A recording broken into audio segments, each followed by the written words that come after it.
That's right, my friends. It's time for WWE Bash in Berlin. So what do we have to do before then? Book the worst show possible. You gave me your ideas, and it's time to get into it. Now, the first one, I don't have to hand, because it's on my stupid X, Simon 316 cheap plug, and then it just vanished. So I do forgive myself. No, wait, I do. Please forgive me for the person I am going to ignore. I don't mean to. I literally looked for about 25 minutes. I don't know where it's gone, but it was in front of my eyes, and I actually thought it was the best bad booking, because I could foresee WWE doing it, and it also peed me off. Because basically, what had happened is we're going to the women's tag team title match, and everybody expects at some point Jade Cargill to turn on Bianca Belair or vice versa, and they pitched that does happen, but then Alba Fire and Isla Dawn turn on each other, so they all leave the ring, and they ignore the Women's Tag Team Championships because they don't actually care about the belts. Now, if we go back to the birth of these championships, kind of what WWE has done from time to time.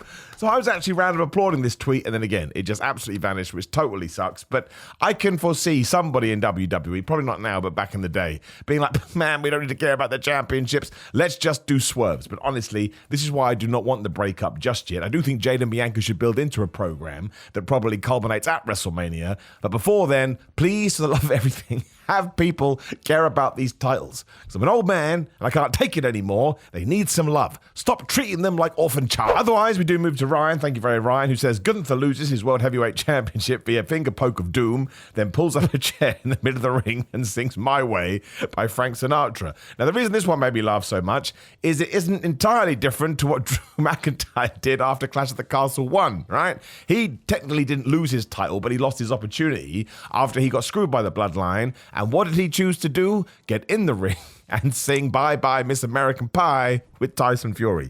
Even Drew has said this was terrible, and I was there live at the event, and even I was like, this feels a bit awkward. This doesn't feel like the feel-good moment that I think WWE thinks it is, and if somebody wants to punch me in the face right now, that would be great. I will say this, though, in the way that I view wrestling, if one day, probably the day he retires, Gunther wants to sing Why Way in the middle of the ring, this guy will be supporting him, especially because it'd be like My Vey, right? Because he has an accent. That just makes it even better. AI Wrestling says Roman Reigns reenacts Hulk Hogan at WrestleMania 9 and has another 1,000-day plus title reign. Now, people will be laughing at this, but that is the equivalent. If we take Roman Reigns, the biggest star in WWE today, which he most probably is, him or Cody Rhodes, but we'll go with Roman.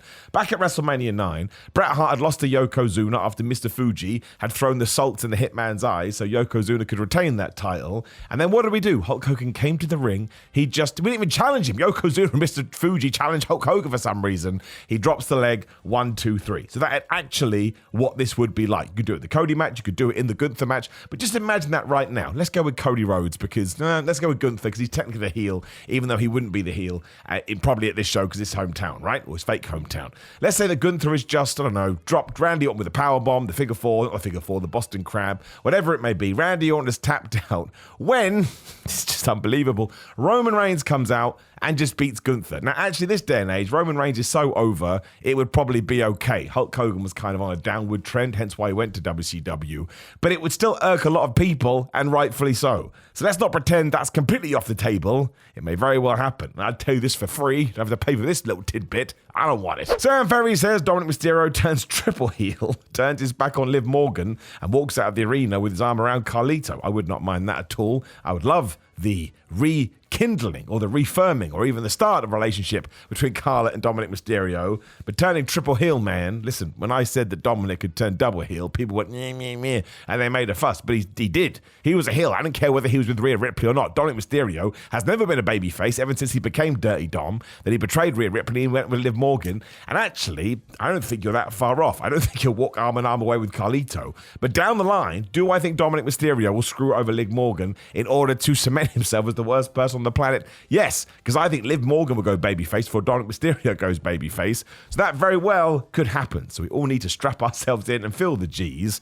We had a chat this week on the podcast. Make sure you check it out. There's another YouTube channel. I'll make sure I link it down there below. And also you can see it on, well, it's live on TikTok. But obviously we're not live right now. That would be weird. But you can just search for it on all podcast apps. Just Simon Miller's Pro Wrestling Show on YouTube, the Positive Wrestling Podcast. Dominik Mysterio is like super duper brilliant right now, and he's going to be super duper brilliant for ages, which means even if you do want to turn him into a babyface at some point, there ain't no rush, man. He's probably got a 20-year career ahead of him. Analog Boy says, right as they enter the ring, Gunther and Orton both agree that fighting is wrong. They then leave the ring, hold hands, and off skipping, and skip all the way up the entranceway, out the arena, never to be seen again. think we need to keep this one nice and straightforward because many people will be hearing that and go, oh my gosh, that is terrible booking. I would say you've missed the assignment there, my friend. If WWE ever did that, it would be one of my favorite things ever. One, because I'm a moron, but two, because I'm born to enjoy this chaos, and I would run on social media, and I would laugh my ass. Dr. Matt says Goldberg returns and demolishes Gunther in 20 seconds. Again, basically what we did when Kevin Owens was champion, was it not? I believe it was. Now, I know Chris Jericho caused the distraction, but it still hurts me in my tum-tum, and I like Goldberg. I seem to be one of the few these days, but I appreciate what he did do in the business, even though there are some asterisks there.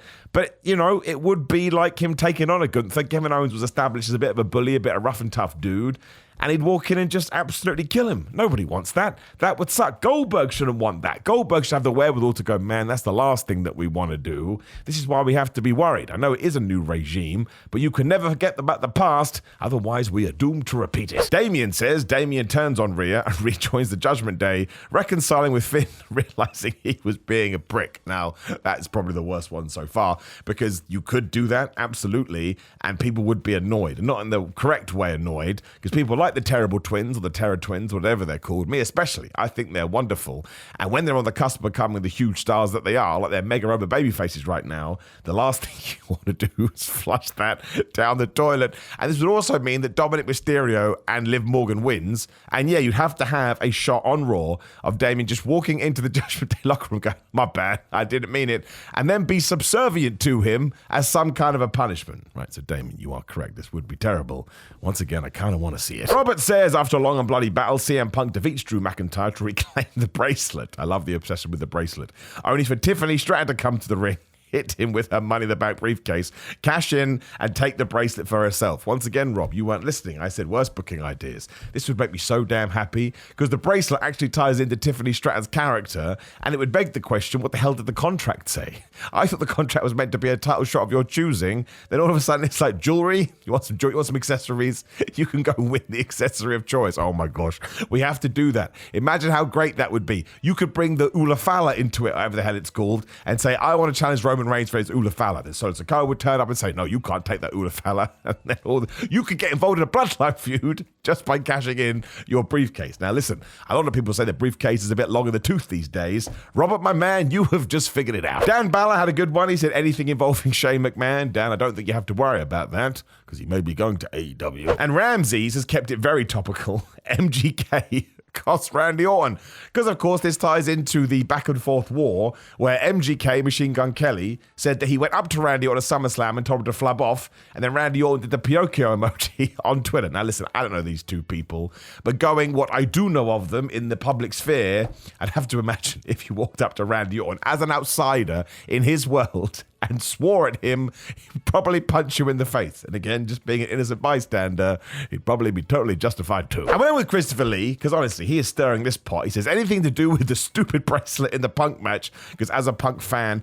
I'm over this storyline. I mean, it really has become this divisive tool, and I'm kind of surprised by it. I don't hate it at all. I can totally understand why somebody, especially if you hate somebody, right? When you hate somebody, you become a little bit of an irrational being. So I can totally understand if your mist was up, the red mist, and your eyes were blurred, and your tum-tum was all full of emotion. Somebody running around with a bracelet that had your wife and your dog's name on it that meant so much to you would irk you, but I also understand in the world of wrestling, maybe we're being a little bit too sentimental, a little bit too goofy-woofy, a little bit too happy-clappy. I understand all of that, but I genuinely don't mind it, especially because there's not a title at play. And what I would say to you is this, Christopher Lee, I'm going to presume you're not the actor because he's dead, and that would be very, very strange. Given the idea of a strap match, what it is, and there's going to be a lot of focus on people's wrists, which is where the strap goes around, I would probably skip this pay-per-view, premium live event. I think there is going to be a lot of focus on the bracelet, and it may even cost CM Punk the match. I know you're going to be shutting down right now, but I don't think they're just going to move away from that. I'm just going to pick a random one too, because I thought that would be funny, especially because I knew this would happen. Thwarf, which is an amazing name, says Tonga Loa steals the Ulafala and gets acknowledged as the Tribal Chief by everyone, including Roman. I'm sorry, why is that a bad idea again? You've lost me. Tonga Loa is becoming one of these wrestlers. I love him. I think he's wonderful. He does strange things. He's a little bit of a mean wrestler. That's what people call him. But he grows on me every single day. And as I would tell you until the day I die, I don't watch wrestling for 5-star matches. I like them. I don't want to watch wrestling for flippy dippy doodle. I love it. I watch it just to be entertained. That's it. And that can come in many guises. And whatever Tonga Loa is doing, especially with his eye patch, is rubbing me the right way, which is a weird way to put it, and I regret it, but we're going to move forward regardless. So, apologize. This video is a little shorter than usual, but I'm against the clock today, and I want to get this up on Friday for obvious reasons. We will do this for every pay-per-view, so if you'd like to get involved, keep an eye on my Twitter, like I say, at Simon316. I will put the tweet out, usually the week of the pay-per-view, and we can just tear it to shreds. Also, please do like the video, share the video, and subscribe. Again, leave a comment, click the video on the screen right there. Bam, go to grillermind.com/Simon and use the code Simon, especially when you're buying pre-workout. There's always crazy percentages off, but it's always 10%, and over Labor Day weekend, my US friends, is free shipping, which is going to save you a lot of money. Otherwise, there's Go Fitness to get fit at home. Use code Simon20, patreon.com/Simon316, Simon316 across all social media, Simon J. Miller on TikTok to watch the podcast live. That's absolutely going to be happening next week. Simon on Cameo for personalized video messages, and ProWrestlingTees.com/Simon Miller for merchandise. I'm in a stupid top today because it's very hot in Britain. It will be absolute crap weather tomorrow because that's what happens. Goodbye.